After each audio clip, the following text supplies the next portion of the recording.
All right, guys. Coach Caleb here with LinnFit Coaching, here with Matt Donovan here. And man, we're excited today to jump into our topic. We're talking about different nutritional needs or diets for different goals.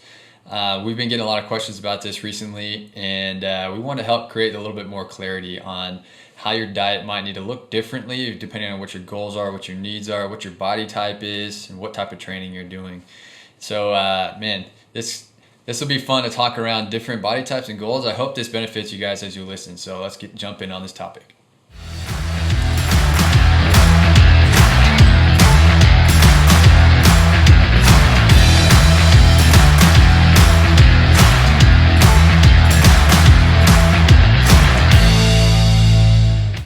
Okay, so we're talking about nutrition for different goals. Okay, so let's think about what kind of goals would someone come to us for, or why would someone come to a coach for a specific outcome that they want? What kind of goals people ask about normally? Yeah, a lot of people that either want to gain or lose weight. So whether that's building muscle or losing fat or a combination of both, that's probably one of the biggest ones. And then another one would just be building strength. So being able to just move more weight in the gym, whether that's for a sport or just because you enjoy it. Those are probably the biggest three in my mind, but are there any others that you'd think of? And I like that you kind of addressed you sort of translated what gain or lose weight is. That might be what people generally say first, but really you kind of got to dig a little deeper to see what is your actual goal, Some people might want to just lose body fat, but not lose any strength or anything. So they essentially just want to get leaner. Some people might want to gain muscle, which means they want to increase size and strength. And they may or may not care about what their body fat is. Some people may want to change their body composition, which means they want to gain some strength and lose some fat at the same time. Or some people might just want to be more functional, They might want to just be stronger, move better, not have as many physical challenges as they go throughout their day-to-day tasks. And then there's a more specific goal of athletic performance, which really tailors to the sport or the type of person playing that sport. So with those different goals, I feel like we can kind of attack those kind of one by one with different people and situations and training types and everything. Let's consider someone who just wants to lose body fat. So they might say you want to lose weight, but I hope that as you guys listen to this, you kind of get an idea like weight is not the big idea. It's let's get outside of that. Let's consider the other challenges that are making these struggles hard. So let's consider someone who wants to get leaner. They wants to lose some body fat. What type of diet or what are the ultimate needs to meet that kind of outcome goal? Yeah, the primary thing would just be you need to be in a calorie deficit. So it means that your body is going to be burning and using more energy than what you're taking in. That's the baseline. And so there are a lot of different things that go into that, with how fast your metabolism is going and what workouts you're doing and obviously what you're putting in your body. But that deficit or surplus, wherever you're at on that scale consistently, is going to really determine which way you go. Yeah, so ultimately the way to burn some fat to the point that you get leaner, you need to have a deficit in what you're burning throughout the day through what your normal resting metabolism is, like what you're doing without any exercise, and what you do with whatever activity you're doing, whether that's intentional exercise or just the regular movement you do throughout the day. So what does it look like to create a safe calorie deficit? Yeah, I think, so we talked a little bit about your metabolism plays a big part of that. And so if you completely just cut out the amount of calories, drastically cut them back all at once, your metabolism is going to start to slow down because it realizes that this may be what we get. This may be all we have to work with going forward. And so it'll slow down and try to conserve and make what it has last as long as it can. And so you don't really want to drastically like try to lose 5 pounds a week or something like that. You want to just, it's okay if your progress is slow and methodical, and that's going to really lead to you having better nutrition habits for the long run anyway, if your progress is slow and you're willing to be consistent with it. Yeah, for sure. So, I mean, like we said there about like if you're losing too much weight in a given week, that might mean your deficit's a little bit too much. Especially when you first start out, you might lose, at least a couple of pounds a week, and that's totally safe. If you're losing more than that, then you might be losing more than just fat, or you might be losing a little bit of muscle mass, or it might just be a lot of water weight, depending on what your diet is. Especially if you're trying to, like, say, for example, if you're trying to reduce the amount of carbs you're eating. Carbs are stored in our body with water. So if you're having less carbs, you're going to lose some of that body water. And so that ends up, you quickly lose some weight there. So you might have these massive weight fluctuations depending on what your carb intake is, which is totally normal. Right, which is why it's important to track it over the long run, right? Yeah. If we work really hard for a week and we're strict and we see great change, that's awesome. But maybe next week we'll add a little bit of that water back in, and so it's okay to see fluctuations, like you said. Yeah. So I guess something to be really careful with that is don't overly restrict your food. Like a really common thing is people will like suddenly really increase their exercise. Like they'll start some new workout program, join some new gym, sign up for a marathon, whatever that is. They start training really hard. So their exercise volume shoots up real quick, and they limit themselves a lot in what they eat. And so this kind of creates this sudden shock to our system, which not only does can that sort of shock our metabolism, but it can also sort of shock our emotions and our hormones, and kind of takes us on a mental roller coaster a little bit too, because like by suddenly doing this physical challenge and limiting what I eat, suddenly I feel incredibly restricted. I feel like I had to be super disciplined with getting all this exercise in, and I had to be super disciplined with my nutrition, and that can sometimes lead to sort of a burnout. You're like, man, I can't sustain this. And so you start making compromises, and then you end up back to where you started. Right. I think that's one of the great reasons why we encourage people to eat a lot of the good things. Yeah. You don't have to necessarily be super restrictive, but you can eat more of great things like fruits and vegetables, and then just scale back on the other things that aren't going to help you. Yeah, I mean, it's a big thing that we try to do is just build some of those habits and skills. Like if you add in some of these good things, you'll have less room in your stomach and on your plate for other things that may have lesser nutritional value. Right, absolutely. So a lot of people when they're maybe first starting out trying to lose fat, they'll maybe go toward like a steady state cardio machine. Maybe it's a treadmill or actually running outside or biking or different things like that. What's your opinion on that versus something that's going to be more high intensity for a shorter amount of time? Which one would be more effective? Well, it depends. Depends on what you like, what you're capable of, what's your starting point. If your starting point is like you haven't done exercise ever, it might be a good starting point. Just hop on something that allows you to build sort of an aerobic base. Or if you're trying to work in a lot of weight training and you just can't, sustain that every day, neither can I. There might be some days where you need to dial back the weight training and you need to do a little bit, just get on something that gets you moving that day. So it can be a great active recovery or something that kind of builds a different area of fitness for you that kind of gives a good stimulant to your system to keep adapting, to keep working on that metabolism, keeping it high so you're burning things off.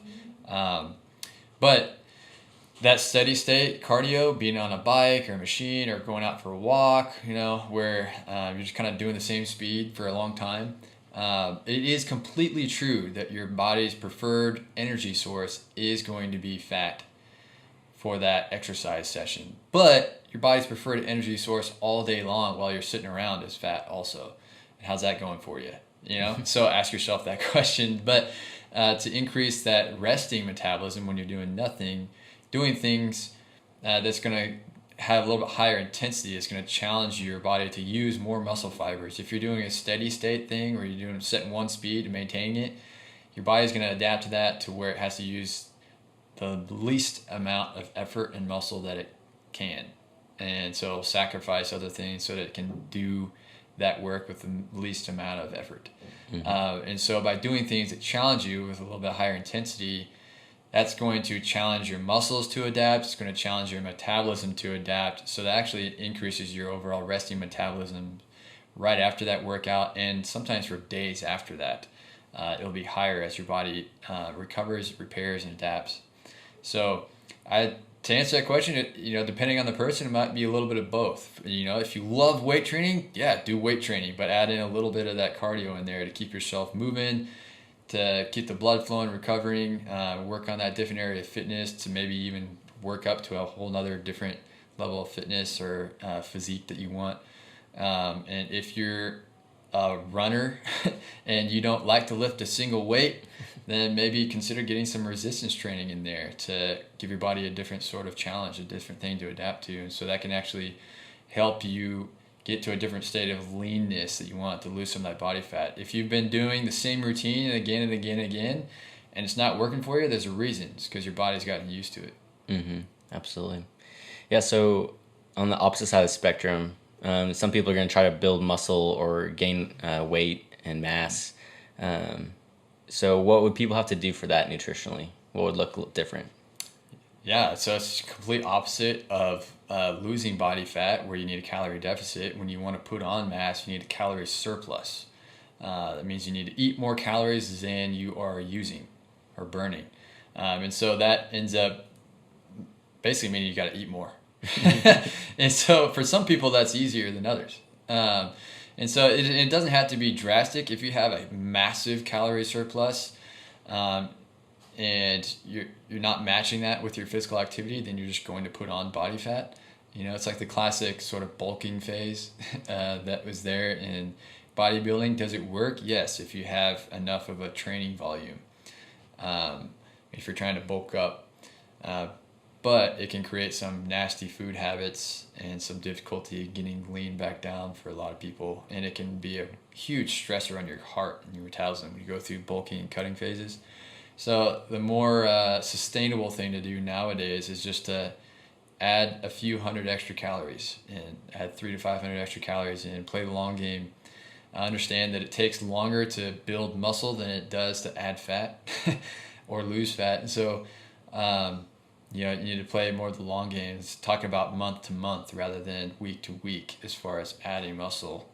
And you'll need to, find ways that you can build in. So it could be just adding a little bit extra protein or a little bit of extra carbs or fat to each meal. Or it could be as simple as just add a shake with a lot of stuff in it once a day after post-workout. That could be all you need to add a little bit of a calorie surplus. But if you're increasing your training volume as well, then you'll have to even add more calories to what you're already at. Right. Is there like one of those macronutrients, protein, fats, or carbohydrates that someone who's trying to build muscle should prioritize? Well, you want to prioritize getting enough protein because those are building blocks of laying down more muscle. But also you need to have the energy to be able to perform the work you need to do. So if someone's trying to put on muscle, more than likely they're going to increase their training volume in some shape or form. And so you'll need to have enough protein to support that adaptation to that exercise, but you'll also need extra calories or extra energy in the form of carbs or fats to be able to give your body permission to build itself bigger. Does that make sense? Yeah, absolutely. You don't want your body to feel that it's, at a deficit or burning too much, because then it's not going to change. It's going to try to just maintain what it can. And your body is very interested in playing the long game also. It's interested in survival. Yeah. So it's not going to focus on building muscle if it doesn't think it has enough calories for tomorrow. Yeah. So yeah, and you got to be careful a little bit when you're trying to put on a lot of muscle, because you can get excited and you can be eating a lot of food, and it's easy to eat a lot of trash.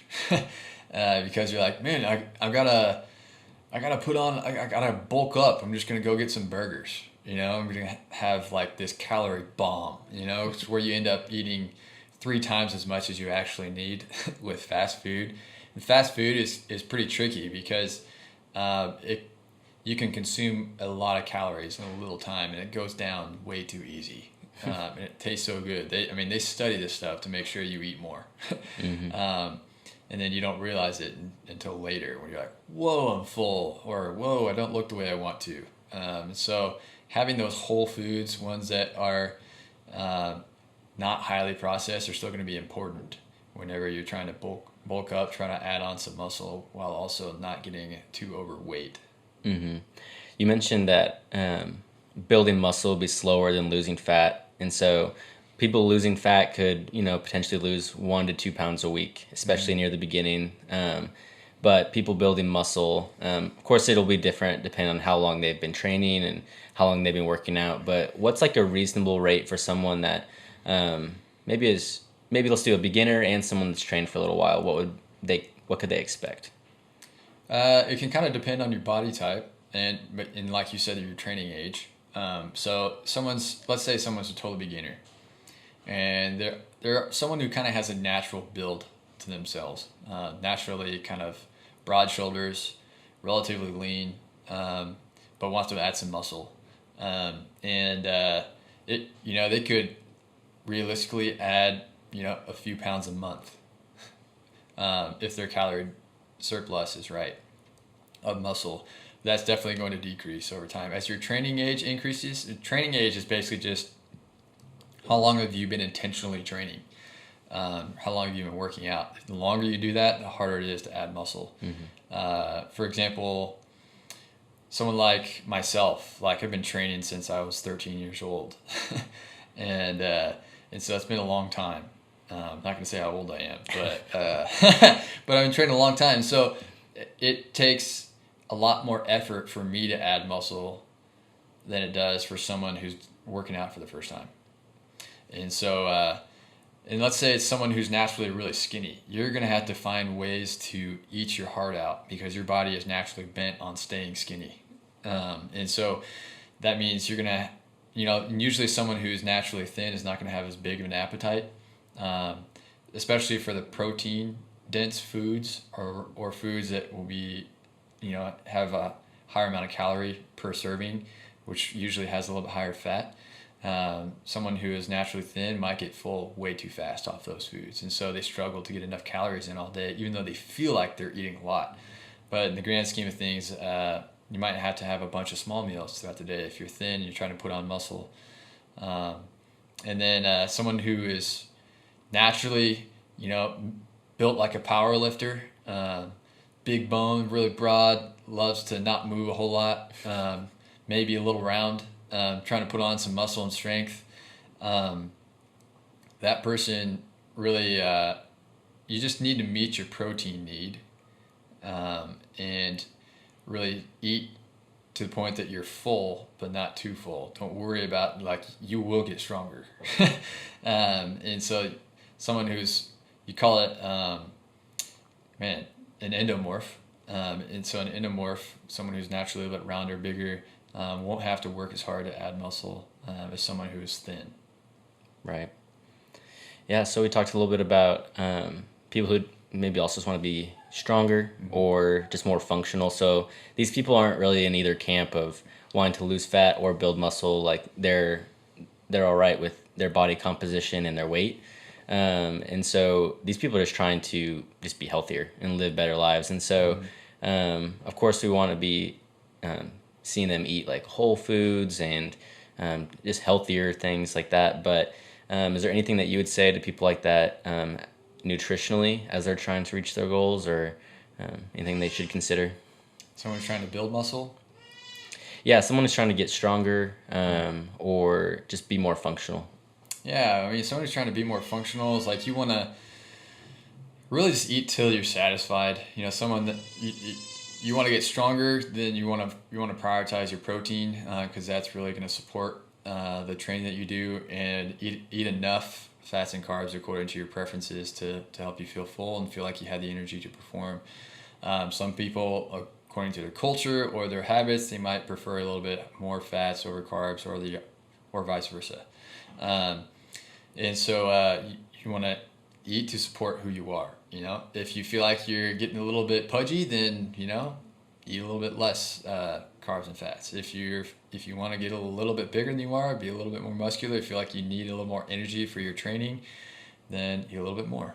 But the protein kind of ends up being the main thing that stays there. But yeah, of course, whole foods. And but for someone who's really trying to increase their functionality, or someone who, especially as we get older, we kind of got to watch our food choices a little bit more. We want to try to minimize the acidic foods, you know, stuff that is really processed, or way too much spice, or drinking way too much caffeine or something like that. Things that are, or you call it omega-6s, which is mostly from highly processed foods, or fast foods and stuff like that. Hydrogenated oils, things like that. And so we want to decrease our inflammation as much as we can by limiting those types of foods and having more whole foods.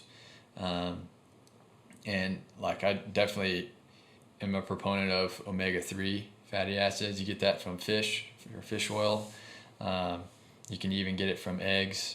And so that's going to be something that really helps you keep your inflammation low as you're working on your functionality. But you got to determine, like, what do you mean by functionality? Do you mean like you need to get stronger? Is that going to help you function better? Or is it a mobility issue? And that would mean that you just, as part of your training regimen, you got to budget in time to work on whatever your limitations are on a day-to-day basis. I mean 7 days a week, even if it's just 10 minutes or less a day. Like, choose one thing that's going to help you improve those weaknesses, and work on that every day. Mm-hmm. So, I mean, that's the functionality, but like, body composition is one of those things that's kind of in the middle. And I want to dive into this a little bit, because it can be an interesting one. Someone who wants to get stronger and lose fat at the same time. How do we address that? Yeah, I think that for a lot of people, this is something that they want to do. But the truth is, it's really difficult to do it effectively. Yeah. So if you're going to decrease in weight by losing fat, your strength numbers likely will go down. And so, I mean, if you are connected to any influencers on social media or anything, they'll always talk about how they did that perfectly, how they lost fat, leaned out, and got super strong all at the same time. And, you know, for most people, that's just not really going to happen. Yeah. But I think it's similar to what we've been talking about. If you're training consistently, just trying to eat clean, prioritizing your protein are going to be really helpful to help you maintain any strength. But just manage your expectations with that one. It's a difficult one for sure. Yeah. So really, essentially, like, if you think calorie-wise, the only difference between trying to lose weight and change your body composition is just a couple hundred calories. Let's say you wanted to just lose weight only. You want to just reduce body fat. You don't care about where your strength goes. You might have, say, like a 500 calorie deficit, something like that, just for example. If you want to change your body composition, then you're going to have a smaller deficit, let's say 300. So you still have enough energy to lay down some muscle and perform better whenever you're trying to train. But the caveat is that this goal typically works for someone who has a lower training age. Someone who has never trained consistently or at a significant intensity for a long period of time, or someone who's like really detrained, like got way out of shape and now they're ready to get back in shape. That training age kind of matters more, where you can get more of an effect, because that body composition changes the most within the first few months of a new program. And so outside of that, as you get deeper into, as you're more consistent over a longer period of time, you're really going to just have waves of like, all right, I'm going to prioritize strength. I want to lay down some more muscle or some lean mass. And so that increases my overall metabolism. And so I need to eat enough to do that. And then now I might go through a phase where it's like, okay, I'm a little bit beat up. Maybe like I've been training super hard. I'm going to dial it back a little bit. I'm going to work a little bit more on my conditioning. and I'm just going to have a calorie deficit, see if I can get leaner. My strength is not going to reduce that much over like a few month period. If you want to check that out, like listen to our previous podcast about how little you can do to actually maintain your strength for a few months. It's pretty amazing. But yeah, so with changing our body composition, if taking the long game, you just got to be willing to kind of ride the waves. If you're ready to train hard and lay down some muscles, do that. If you want to do a calorie deficit for short times, do that. But you kind of got to ride the waves. And as we keep training consistently over time, as we age, we'll have to listen to our body and do what we can and be okay with the process. Right. I think a lot of people just aren't very patient. Mm-hmm. They want to be super lean and super strong next Mm-hmm. week. Yeah.